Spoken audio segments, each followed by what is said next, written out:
Queridos hermanos de la parroquia de Nuestra Señora de la Esperanza, buenas noches a todos. Estamos muy agradecidos, muy contentos de iniciar una semana más de formación, especialmente en esta semana en la cual el día 25 de marzo vamos a celebrar la solemnidad de la Anunciación a la Santísima Virgen María en una parroquia mariana como es la nuestra, Nuestra Señora de la Esperanza. Y por eso hemos querido dar toda esta semana énfasis en la comisión de familia, en la dimensión de la vida. Una de las dimensiones de la comisión de la pastoral familiar es la dimensión de vida. Y porque el día jueves pues se celebra el Día de la Vida, 25 de este año cayó 25 en jueves, cuando hacemos nuestra hora santa también por la vida, nuestra misa por la vida. Así que esta semana tenemos varias conferencistas muy interesantes. El día de hoy nos acompaña ni más ni menos que el padre Javier Cuellar. El padre Javier Cuellar es uno de los sacerdotes más preparados en nuestra diócesis. Él es doctor en bioética, todos los temas que tienen que ver con la ética de la vida. Y además él es encargado de la dimensión de la vida a nivel de la diócesis, trabaja directamente con el padre Jaime en la Comisión Diocesana de la Pastoral Familiar. Así que pues es el hombre indicado para iniciar esta semana de formación, que compartirá con nosotros un tema muy importante, que es la familia y la vida, cómo está relacionada toda la parte de la familia con la defensa de la vida y cómo debe estar también involucrada en la vida en todas sus etapas. Así que el padre Javier no solamente es doctor en bioética, encargado de la dimensión de la vida, también él trabaja en la Universidad UNIVA y también da múltiples conferencias, es catedrático también en la Pontificia en México, así que es un hombre pues muy preparado, de los sacerdotes más preparados en la diócesis, en el campo también de la bioética, en el campo de la vida, y hoy ha querido compartir con mucho gusto con nosotros una conferencia sobre la familia y la vida. Sin más, Padre Javier, te vamos a dejar la palabra y pues ya después entraré un servidor para dar la conclusión, la bendición para todos ustedes. Dejamos la palabra al Padre Javier Cuellar. El tema que quiero invitarlos a reflexionar en esta ocasión tiene como título La familia al servicio de la vida. Y es que, inclusive para quien ve superficialmente las cosas, puede constatar que la función que tiene la familia en relación con la vida es que tiene una función doble. En la familia, la vida se genera y además en la familia, la persona es educada. Estos dos momentos ahí señalados, que es la generación y la educación de una persona, constituyen un mismo acontecimiento y ese acontecimiento lo hace la familia. La familia tiene la misión de introducir una nueva vida a la existencia a través de la generación y a través de la educación. Así que dedicaré a la reflexión de esta ocasión a estos dos momentos significativos. Hablaré primero de la generación de la persona humana y en un segundo momento hablaré de la educación de esta persona que ha sido generada. Yo estoy seguro que todo padre de familia ha vivido la siguiente experiencia en algún momento de la vida cuando ve crecer a sus hijos. Y seguramente algún papá se habrá preguntado, ¿y qué destino va a tener este jovencito? ¿Cuál será su futuro? Una vez le pregunté a una señora por qué había decidido ella junto con su esposo a ya no tener más hijos y ella me respondió, porque no sé cuál será su futuro. Obviamente que intentaba decir que no sabía si sería un futuro bueno o bien si se trataba de un futuro malo. Esta experiencia o estos ejemplos que están ligados a la maternidad y correlativamente a la paternidad nos conducen a la percepción de un gran misterio. Y esta percepción del gran misterio es que la concepción de una persona humana no es un evento solamente biológico, sino que es un evento donde está presente Dios. Por eso quien siente o quien advierte la presencia de este misterio divino, sabe que la vida que llega a este mundo tendrá un destino bueno. Pero quien no advierte la presencia de este misterio divino, no sabe y le preocupa tanto qué destino tendrá esa vida humana. Y por lo tanto, normalmente, pues la vida viene rechazada. Quisiera reflexionar con ustedes sobre esta idea, verlo de manera profunda, qué es lo que significa que la familia está al servicio de la vida.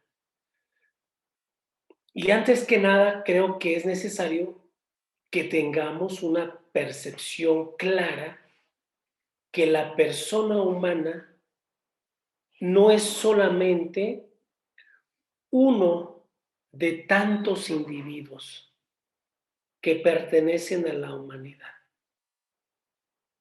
No, sino más bien que toda persona humana está dotada de una dignidad infinita.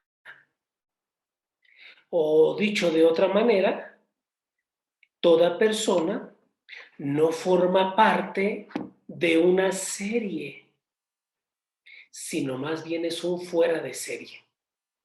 Por eso al origen de la persona humana, de todo ser humano, no está la casualidad. Ninguno existe por casualidad.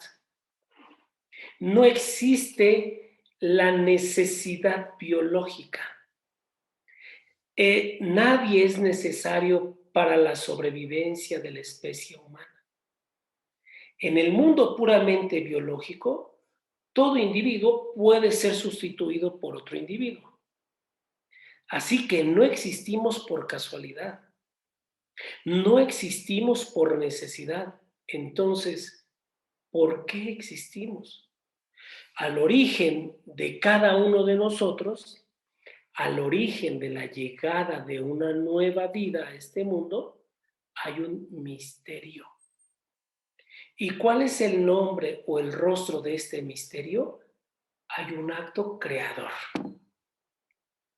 Por eso, si su rostro es bueno, entonces al origen de una nueva vida que llegue a este universo, estará este acto de amor que nosotros llamamos creación. Pero si su rostro nos parece enigmático, entonces no se tiene más el ánimo de donar la vida.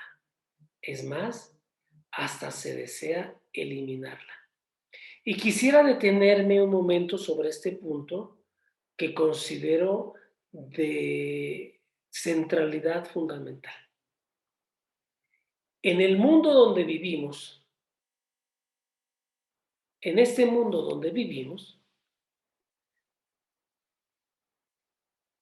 la persona humana es el único ser que no solo vive su vida biológica, sino que la persona humana es la única que se pregunta si vale la pena vivir esta vida o no.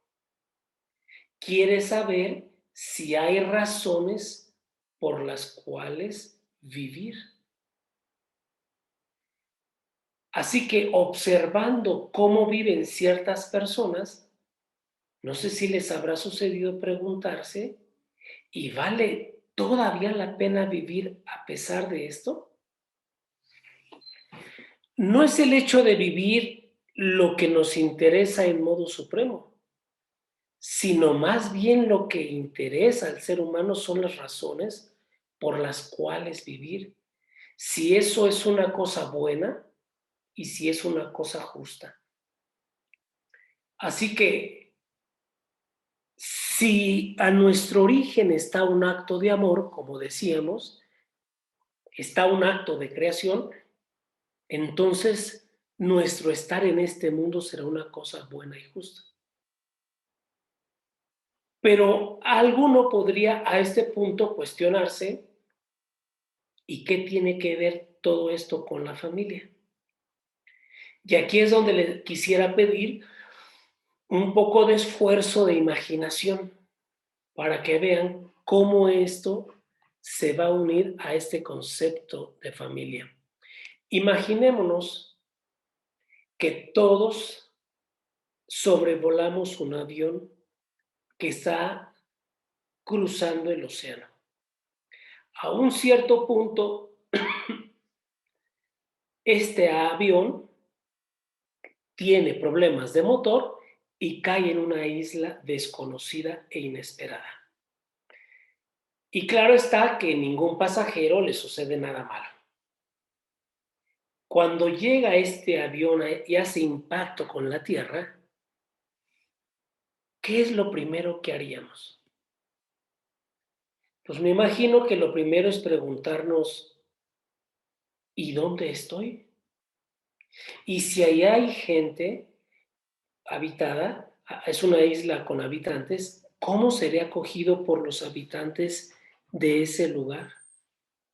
¿Seré bienvenido o seré considerado un huésped no agradable, es decir, un enemigo? Esta imagen que he tratado de explicar con esta imagen del avión narra nuestra llegada a esta experiencia, nuestra llegada a este universo. El ingreso a este mundo. Todo niño que llega a este mundo se ha preguntado, ¿dónde estoy?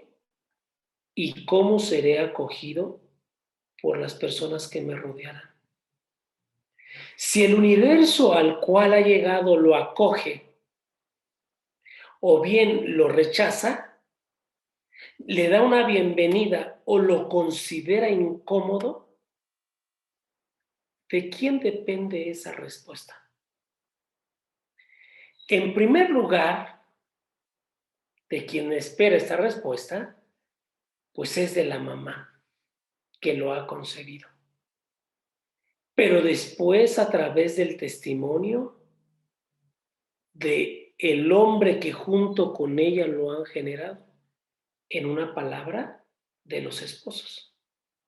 Son ellos, los esposos, que a través de su amor crean o no crean el espacio adecuado a través del cual la persona puede sentirse y manifestarse como bienvenida, es decir, como un don, como un regalo. Me parece que quien lo expresó de una manera clara, de una manera profunda, esta relación de una nueva persona con sus papás, ha sido un poeta latino llamado Virgilio. Él en su poesía, dirigiéndose a un niño apenas nacido, decía, comienza a reconocer a su madre del modo de cómo le sonríe. Es decir, que entre los miles rostros humanos con los cuales el niño se encuentra, uno es inconfundible, porque hay una mujer que lo ve de una manera única esta mujer le revela a través de esa sonrisa que el rostro de su destino será algo bueno. Le dice, yo te protegeré, yo te cuidaré y yo te voy a sacar adelante. Porque esta mujer, a través de esta sonrisa, le expresa cómo es bello que hayas llegado a esta familia, a este universo. Ahora pienso que ya es mucho más claro, es posible ver cuál es la relación que existe entre la familia y el don de la vida. Entre familia y don de la vida existe una armonía en el plano de la sabiduría de Dios, porque al origen de toda persona humana está el amor creativo divino y no está la casualidad, no está la necesidad. La persona que ha sido creada en este proyecto divino pide, por decirlo así, ser concebida, pide que se le dé a luz en un contexto de amor, a través del cual esta criatura pueda sentirse verdaderamente aceptada y por lo tanto alcanzar un bien.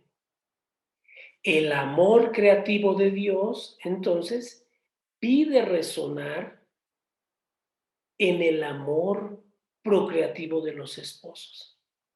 Y el amor procreativo de los esposos es el lugar únicamente digno a través del cual puede realizarse el amor creativo de Dios. En este sentido, ahora sí, podríamos decir, la familia está al servicio de la vida. Pero la pregunta que ahora surge sería, ¿y cómo se rompe esta unión? ¿Cuándo se desvincula, se fractura? ¿Cuándo se rompe la unión entre familia y vida? Y quisiera describir el proceso de esta ruptura partiendo de la etapa más superficial para llegar gradualmente a la etapa más profunda. El primer momento de esta desintegración de la familia y la vida es que algunos pudieran pensar o pudieran tener sus dudas que toda vida sea un bien. O sea, está en duda. Es cuestionable que toda vida sea un bien. Entonces me pregunto yo, ¿pero será verdad que un nuevo ser es un don para los papás? ¿Será verdad que la llegada de un nuevo ser será un don para la sociedad? Hay quien llega a decir, el nacimiento de un hijo no significa fatigas, mayores gastos económicos y otros condicionamientos prácticos que cambian. ¿No será que la llegada de este niño venga a ocupar el espacio ya ocupado por otros? Ya somos muchos en este lugar.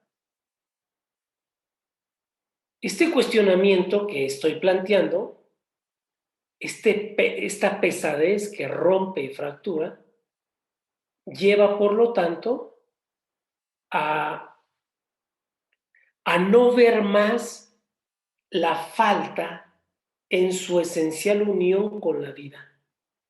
Y está entonces constituida por la puesta en duda que un niño o que una persona humana sea un bien para todos, sea un don para la sociedad.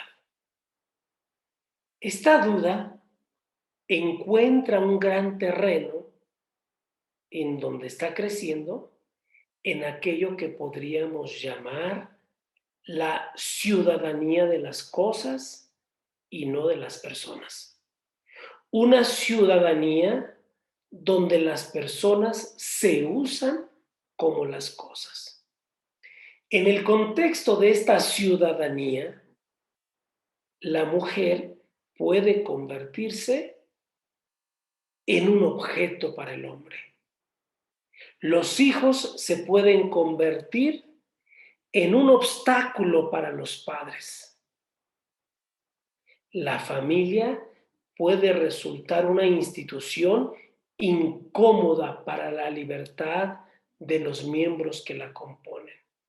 Así que se pone en duda que toda familia tenga derecho a ser aceptado a motivo de la propia dignidad, que es el primer paso. Se acepta entonces en este ambiente social una cultura, o se percibe en este ambiente social una cultura utilitarista. Y esta cultura quita toda responsabilidad de afirmar quién es la persona en sí mismo. Pues en este contexto se llega inevitablemente a negar que la vida no tiene nada que ver con un misterio creador de Dios. Así que en este slide podemos decir que la familia se encuentra colocada en un punto a través del cual estas ciudadanías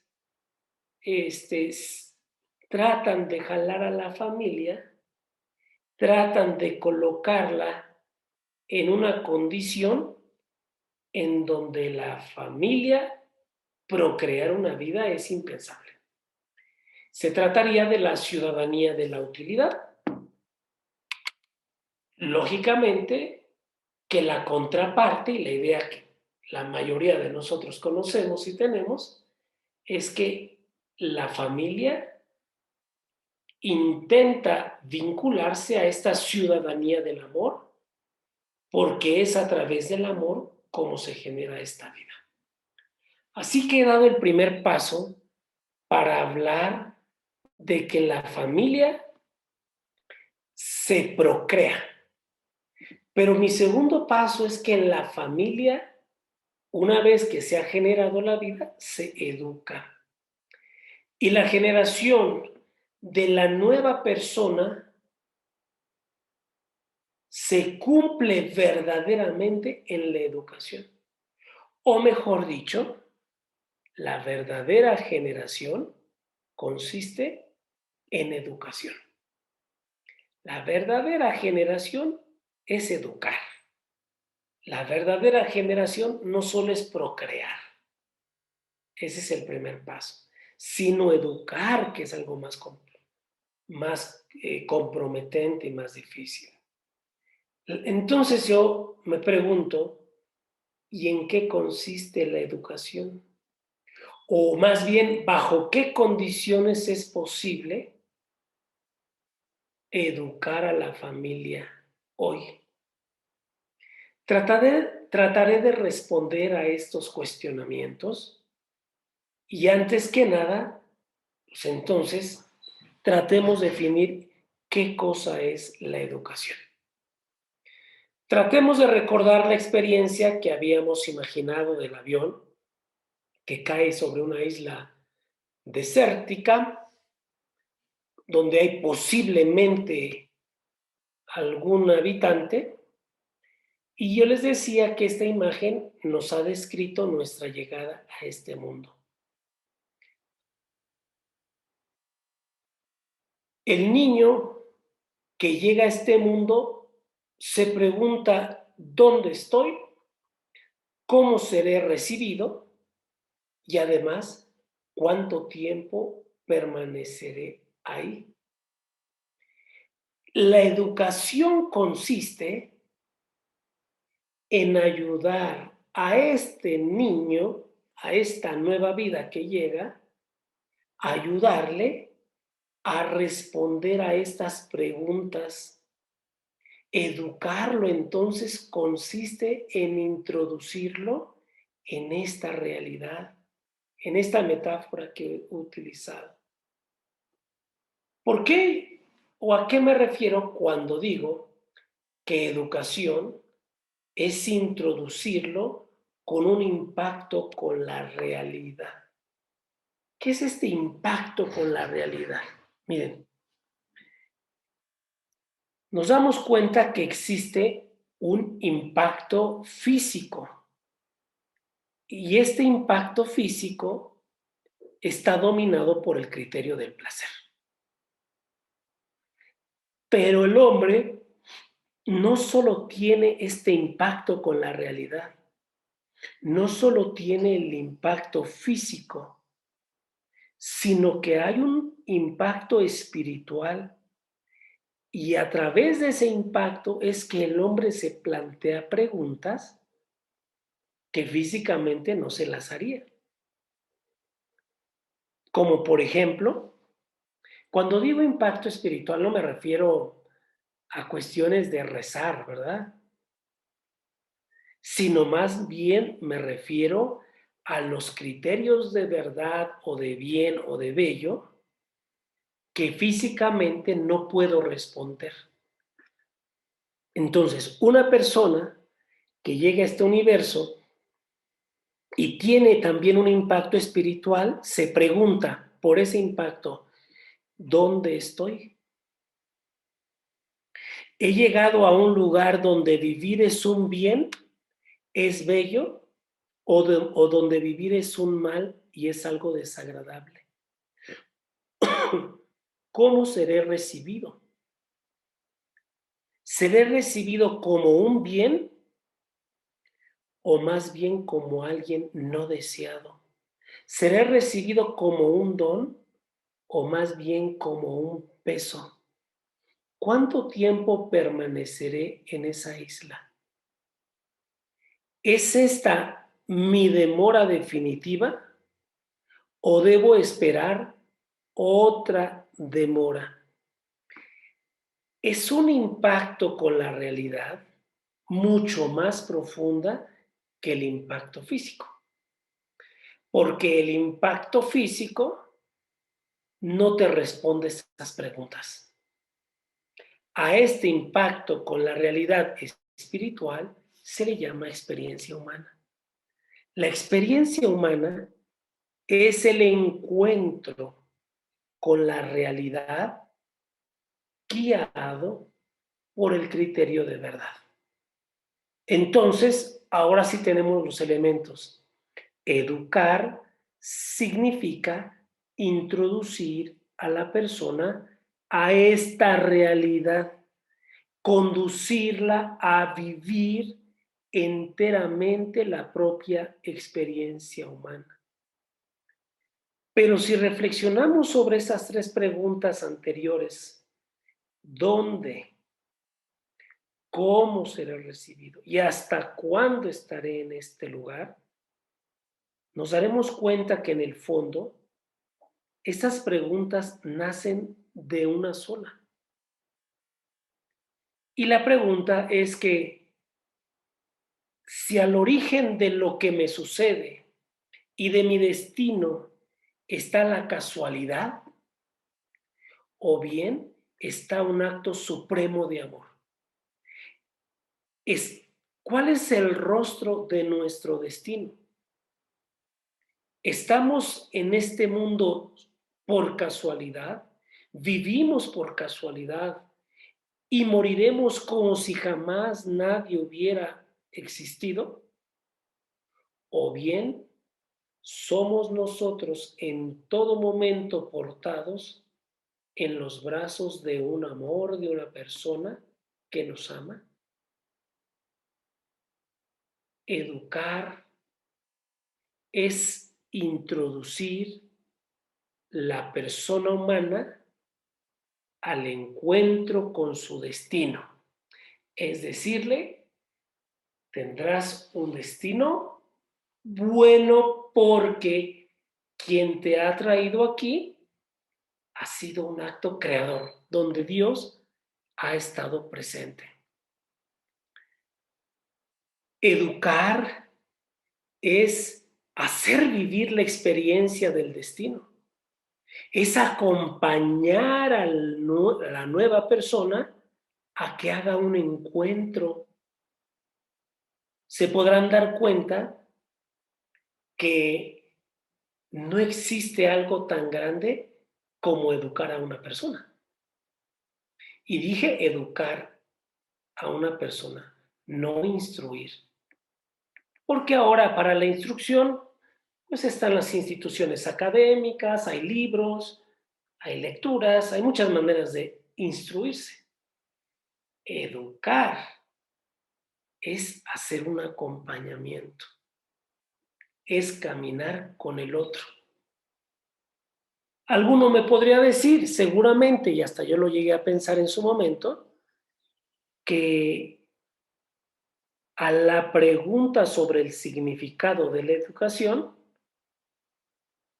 no pude evitar o el pensar que ustedes se imaginaran que educar es algo muy complicado, es muy difícil. Pero no quisiera que se espantaran.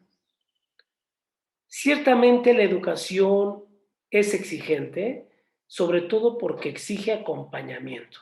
O sea, hay que estar ahí. Pero más bien, para que esto sea posible, ¿cuáles serán las condiciones más favorables para ayudar a una persona a introducirlo con la realidad? Una pregunta que seguramente todo papá se hará. ¿Y cómo le hago para educar de la mejor manera? Para que este jovencito o este niño tenga una experiencia y se dé cuenta que hay un proyecto que Dios le tiene. La primera condición que yo me imagino que hace posible la educación es la certeza de educar a una persona y pensar que siempre es posible. No obstante, las dificultades de un trabajo educativo. En el corazón de toda persona que llega a la existencia, tiene un deseo, tiene unas ganas, una exigencia, tiene una invocación constante de ser educado, por eso se pregunta. Entonces, quien educa debe tener certezas, tiene que tener ideas claras a dudar, porque las certezas son cada vez más inciertas. La educación será imposible. Primer condición es certeza de educar y siempre es posible. Porque quien desde el inicio se siente ya derrotado frente a una fuerza que implica la educación, lógicamente que no podrá educar. Es como si una señora me dijera, porque me ha sucedido, por eso digo señora, es como si una señora dijera, padre, ya no sé cómo hacerle con mi hijo, se lo voy a traer para que hable con él. ¿Usted no pudo? No, pues yo tampoco. Si usted ya perdió la certeza de educar, ya no es posible. Es imposible educar si se pierde la certeza, la confianza. La segunda condición para poder educar es que los genitores sean esposos verdaderos. ¿Qué quiero decir con esto? El mejor lugar para que una persona sea educada es el amor conyugal. Así como aquel útero físico de la mujer para concebir físicamente y formar a un niño en el vientre materno, así también el amor conyugal es el útero, es el lugar adecuado a través del cual los esposos pueden educar. La conyugalidad, como se dice, es el terreno en el cual radica la persona humana que pide ser educada. Que los esposos sean verdaderos, que los genitores sean verdaderos esposos. Porque el día de su matrimonio, los esposos recibieron una gracia santificante para educar. Los padrecitos no tenemos esa gracia porque no, en el sacramento de una ordenación se recibió una gracia específica. Papás, ustedes tienen esa gracia. Qué tristeza que a veces no la reconocen. La tercera condición para poder favorecer esta educación es lo que yo podría llamar coherencia de juicio. Se habrán dado cuenta, y esto es evidente para todos, que los papás educan más con la vida que con las palabras. Pero sobre este punto quisiera hacer una precisión importante para entender mejor en qué consiste esta tercera condición. Sin duda alguna que una eventual incoherencia en el acto educativo entre el padre y el hijo deseduca. Es más, de esa incoherencia puede ser devastadora, sobre todo en los primeros años de vida. El efecto negativo que provoca en aquel que se está educando porque ha visto una incoherencia de juicio por parte del que debería de educar, es que le hace incapaz al joven de entender la unión que se da entre el pensar y el actuar. Y por lo tanto se lleva a pensar que es muy común esta disociación en la raza humana. La incoherencia vacía la relación educativa. La incoherencia hace imposible la educación.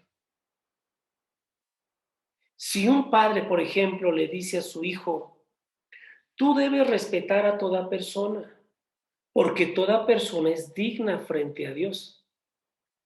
Pero después, cuando rompe un vidrio, porque está jugando con su pelota el niño, lo llena de ofensas, lo lastima o lo ridiculiza, le está diciendo con otras palabras que tú, en algunas circunstancias, tú no vales. Tú significa que tú, genitor, le has mentido a tu hijo porque no has querido reconocer la verdad, que toda persona es digna frente a Dios.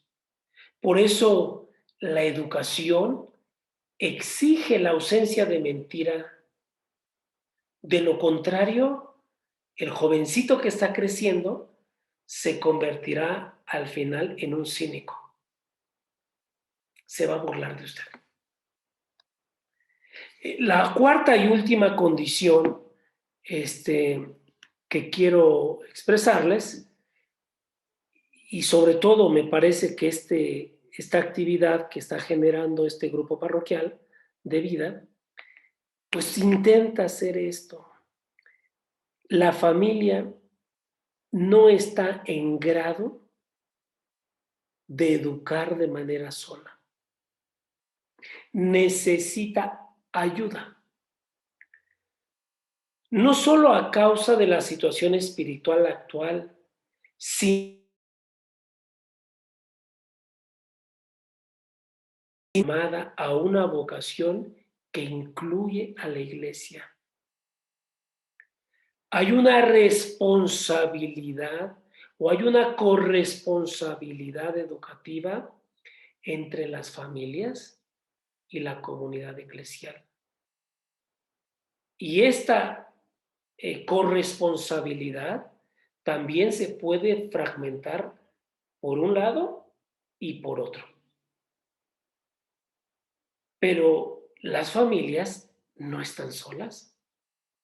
Y a veces hay que preguntar, como ahora se hace, también hay que promover por el bien de las familias mismas. Pues miren, a manera de conclusión, simplemente quisiera decir que la educación es la empresa más grande que exista. Nos movemos y a veces hacemos largos viajes para visitar monumentos arquitectónicos o inclusive grandes esculturas creadas por grandes genios de la humanidad. Pero es mucho más grande y genial la obra de quien construye a través de la educación. Y una persona humana que tiene un contacto con su realidad. Y este trabajo genial lo hacen ustedes, papás. Mi mayor reconocimiento para ustedes por el trabajo que hacen de educar, de esforzarse, de formarse para poder ofrecer mejores herramientas a sus hijos que se preguntan sobre el sentido de su llegada a este mundo. Agradezco también a los organizadores que han hecho posible este evento y espero que alguna idea que hoy he compartido pueda servir para su vida personal y familiar. Que Dios les bendiga y muchas gracias. Muchísimas gracias, Padre Javier, por esta conferencia que has compartido con nosotros. Creo que todos nos vamos con puntos muy concretos a trabajar, los papás de familia, como pues ellos son los primeros responsables, nos comentaba el Padre, primeros responsables en esta formación, en esta defensa de la vida. Creo que todos nos llevamos pues elementos muy concretos para esta semana, ir profundizando e ir trabajando. No se olviden, el día de mañana continuamos también en esta Semana de la Vida con distintos familiólogos, personas que han estudiado el tema de la familia, el tema de la vida, que compartirán con nosotros sus experiencias en esta semana dedicada a la vida, dedicada a la defensa de la vida en todas sus etapas. Sin más, nos despedimos con la bendición. El Señor esté con ustedes y la bendición de Dios Todopoderoso, Padre, Hijo y Espíritu Santo, descienda sobre ustedes, permanezca para siempre. Amén. Muy buenas noches, nos vemos, los esperamos el día de mañana.